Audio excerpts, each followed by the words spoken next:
Officer Jackson, a lot of critics of the Warren Report have made quite a thing out of the fact that Officer Tippit was not in his district when he was killed. Could you tell us how he happened to be out of his district? Yes, Eddie, I have heard this several times since the incident occurred.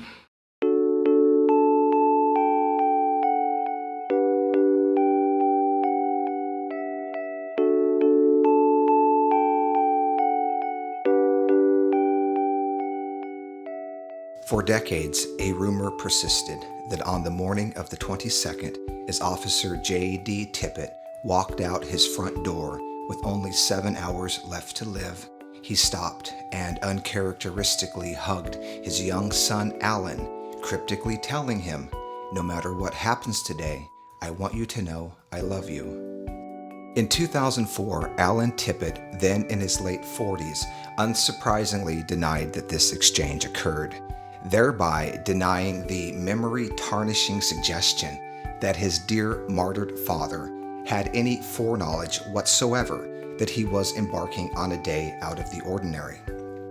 Because ostensibly, this should have been an ordinary day for Tippit. Yes, the president was flying into town that afternoon, but that would have had no legitimate impact on his itinerary.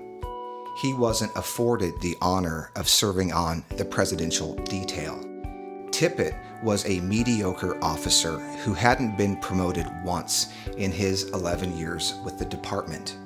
On November 22, 1963, Officer J.D. Tippit was scheduled for a 7 a.m. to 3 p.m. shift, doing what he'd done virtually every working day for the past 6 months.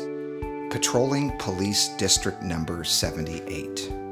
Obviously, this did not turn out to be an ordinary day, especially for Tippit, who wound up dead at no later than 1:15 p.m. near the intersection of 10th and Patton. The problem is that the scene of his fatal shooting was deep inside Police District Number 91 in Central Oak Cliff, 5 miles from the closest edge of Tippit's assigned beat.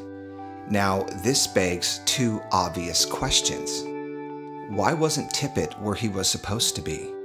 And of all the places in this large city where he could have strayed to, what was he doing in Oswald's neighborhood?